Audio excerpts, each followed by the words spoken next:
28. september 2023. To je bil dan, ko sem naredil zelo veliko napako. Tisti dan sem spoznal tudi, kako je videti notranjost rešilca. Med vožnjo sem se kljub bolečini počutil pomirjenega. Tudi zato, ker sem vedel, da sem v dobrih rokah in to mi je v resnici pomenilo največ. Predvsem sem se začel pa zavedati, kako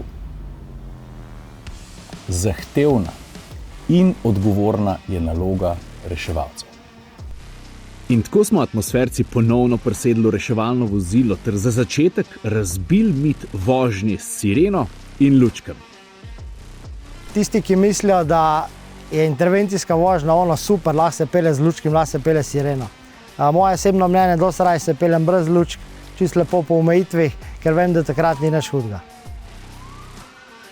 Intervencijska vožnja je specifična vožnja, je popolnoma drugačna od vsega.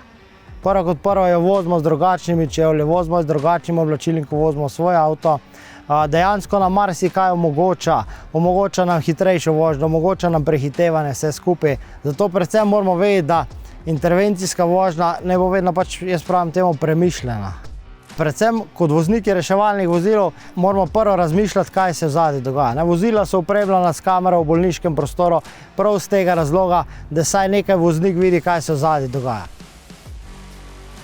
Stremimo k temu, da so vsi, tako reševalci kot bolniki, pacienti, vsi pripeti z varnostnim pasom.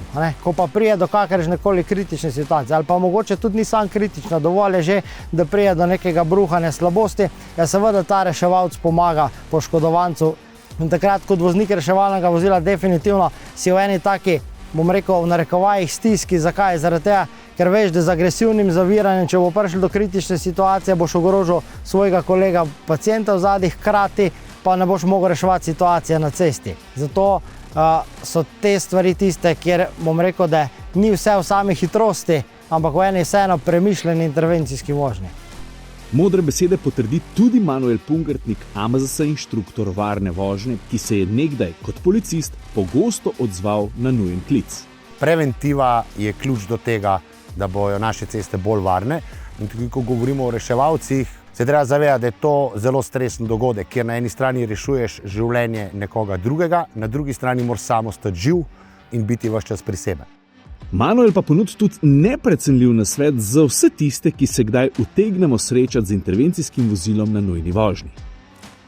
Jaz zelo velikokrat rečem vsem svojim kandidatom, ko izobražujem, vedno si zamisli, da se tak reševalec pelje k nekomu, ki je tebi blizu.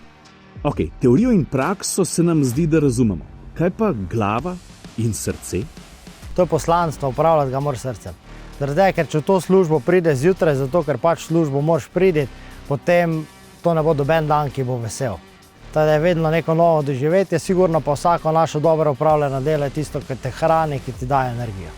Jaz mislim, da je to neprecenljiv občutek, kot nekomu nekaj vrneš nazaj, ko nekomu podariš življenje. Prevečkrat pozabljamo in gremo dejansko z srcem na intervencijo, glavo pa pozabimo nekje. Zato jaz vedno rečem, dajmo uporabljati glavo, ker glava ve, kam se bo mogla zvečer vrniti, in to je k srcu, k svoji družini.